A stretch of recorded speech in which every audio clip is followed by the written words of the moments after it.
सर्वाधिकार यात्रा चल रही है, आने वाले विधानसभा चुनाव में क्या असर पड़ेगा इनके? आप इस मैदान में 10,000 करीब लोग हैं, आप उनसे पता कर लीजिए उनका वोटर लिस्ट में नाम है और उनके गांव के बारे में भी उनसे पूछ लीजिए कि उनके गांव में किसी का नाम कटा हुआ है, छटा हुआ है। ये तो पॉलिटिकल माइलेज लेने के लिए इस तरह का एक यात्रा कर रहे हैं। उनके पास कोई इशू नहीं है, उनके पास कोई विजन नहीं है, उनके पास कोई सोच नहीं है। तो 12 सूट से नेता लोग को दिल्ली से उतार के ला रहे हैं, कोई फायदा उनको होने वाला नहीं है। और खास करके जो कांग्रेस के नेता हैं राहुल जी, ये तो लगातार जिन राज्यों का दौरा किया, जिन राज्यों में चुनाव कैंपेन किया, वहाँ पर 0 बटा सन्नाटा उनको मिला है। अब बिहार में कुछ इसको मिलने वाला नहीं है। बिहार में जो हम लोगों ने 20 साल में काम किया, बच्चों के लिए किया, बुजुर्गों के लिए किया, महिलाओं के लिए किया, हम किसान के लिए किया, मजदूर के लिए किया, अल्पसंख्यक समाज के लिए किया, बहुसंख्यक समाज के लिए जो काम किया है, उसका जोड़ा देश का कोई राज नहीं लगा सकता है। हर घर को सुविधा पहुंचाया, साधन पहुंचाया। ये देश का पहला राज है जहां महिला सशक्तिकरण की दिशा में हमने जो कदम उठाया है, उसका जोड़ा देश का कोई राज नहीं लगा सकता। राहुल गांधी कह रहे हैं कि वोट चोर गद्दी चोर, वोट चोर बता रहे हैं।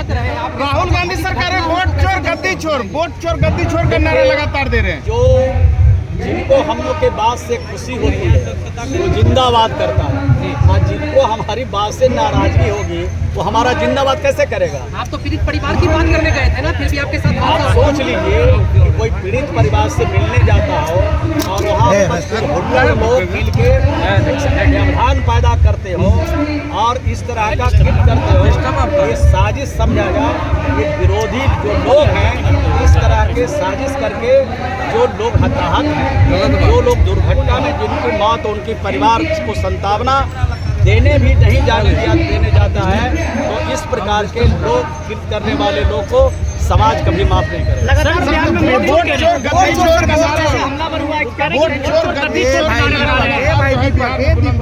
कौन मना कर रहा है? कोई मना कर रहा है? हम लोग मना कर रहे हैं? हम लोग तो अपनी बात कह रहे हैं।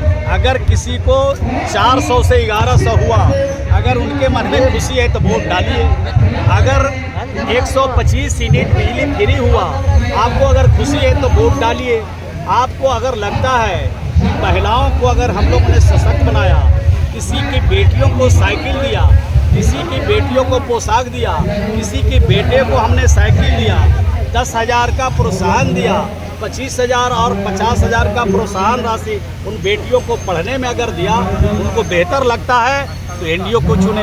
बेहतर नहीं लगता है, उनकी इच्छा है, जहाँ इच्छा है वहाँ चले जाए। बिहार में महाजंगल राज है, बिहार में महाजंगल राज बता दें क्या एनडीए को असर पड़ेगा? रैली अभी नहीं, रैली जिस दिन अंतिम मतदान का दिन रहेगा, उसके एक दिन कबल तक, जब तक इलेक्शन कमीशन रोकेगा नहीं, तब तक वो रैली करेंगे।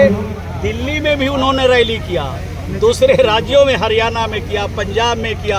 कोई ऐसा राज है जहां उन्होंने कैंपेन नहीं किया, और कैंपेन किया तो उनको 0 मिला। वहां की जनता पसंद नहीं किया तो बिहार की जनता पसंद नहीं करेगी। आज़ादी के बाद कमोबेश कांग्रेस का शासन रहा है, और 15 साल माननीय लालू यादव जी का, उनकी पत्नी का शासन रहा है।